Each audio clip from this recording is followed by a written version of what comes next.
Frank Holder here, Humor Mill TV, standing out front at the Merge Summit, actually inside at the Merge Summit, with one of the directors and producers in Hollywood that people, I don't know if people really know that it's you, but anyway, it's Jakarius Johnson. This guy is another guy who's doing the David Talbert and the Tyler Perry route, where they're creating plays and turning them into feature films. Some of them go straight to DVDs. Some of them, they're not on film or DVD. You can go at your local city to do them, but you know, they're all over the country. They're national. I don't know, is there anything that you haven't done when it comes to that? Not when it comes to theater. I mean, I've been doing that my entire life, so I've done every aspect, write, direct, produce, star in it, everything. I have to ask you, how did you get started? Because personally, I'm approached by people who ask me, how do you start a play to get it to where you are at now? So how did you first initially say, okay, you know what, this is what I want to do? Man, I was in college. I mean, it started at the University of Houston. I was a theater student and got a full scholarship, but was poor, so I still got financial aid. And took my financial aid money and started my company with it. While everybody else was partying, I was working on the craft and created a show for the African American Studies Department, and it kind of spun off. Now, I was going to be an actor in a Michael Matthews show back in the day. I think the name of the piece was called, Fake Friends. And as an actor in college, I went to audition, and there was a guy who was doing the casting, and I was gonna leave college. I wasn't I was gonna quit like halfway through and go on the road and be an actor in an urban show. So he said, look, man, he says, I'm gonna tell you the truth. I know it looks all glitz and glamoury, but it's not what it's cracked up to be. Like, finish school. Like, don't not finish school to come out here. This will always be here waiting on you. And, you know, so it appealed to my acting sensibilities, but then not being in it allowed me to watch it. And when I watched it, I realized it was opposite everything that I was taught as a writing student as well. That I couldn't figure out what was the big deal about urban theater. Well, after seeing it for the second time, I discovered two things.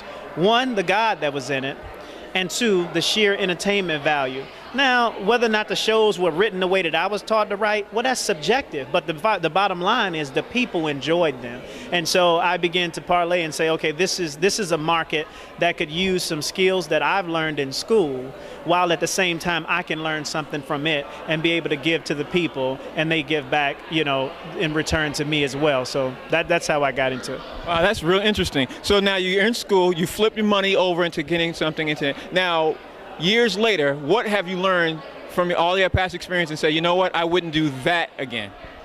You know, that's a strange question, man, because I don't know what I would not do. I can say that I've learned from certain things that are mistakes maybe today in hindsight, but back then they were what I knew, so it wasn't really a mistake.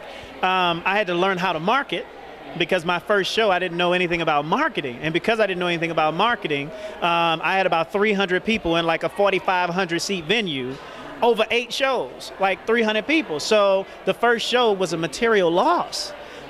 So I've learned how to be a promoter. I've learned how to write for the people. I've learned how to decipher, you know, what's the story that I want to tell versus what the needs of the people are and how to meet those needs of the people. And with that, I've learned that the people are always right.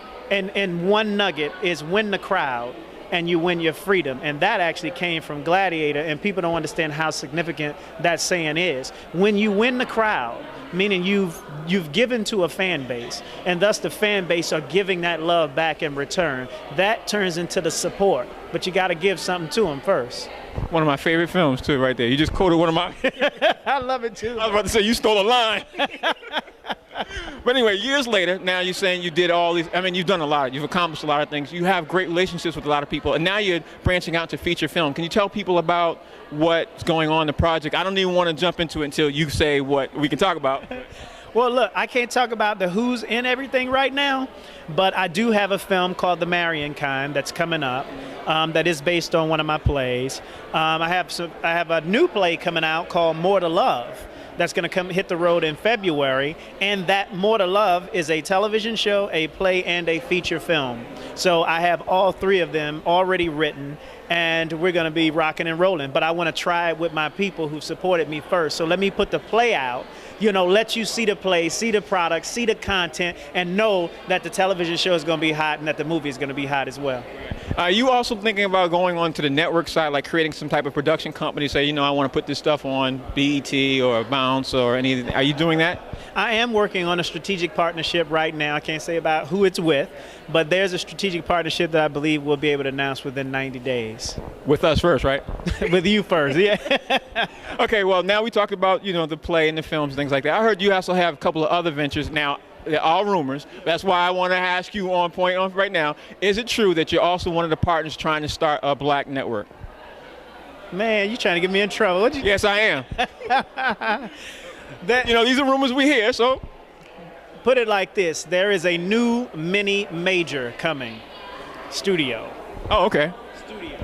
And with that, there will be a network partnership. So it's not technically my network, but there's a partnership with a network that will take place as we create a mini major studio. Will it be a black so-called network, or will it be for all genres? How would you associate that? I'm never going to neglect my people. So it's going to always be for us first. I believe the rest will come around, you know, once we're there. So yeah, it's first and foremost for us. But I'm also transitioning us into letting the world know that we are mainstream.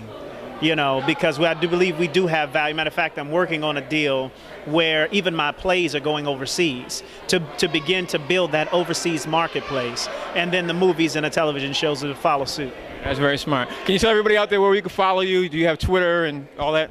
I do have Twitter. Just look up Jacarius Johnson on Twitter and on Facebook. That's Jecaryous.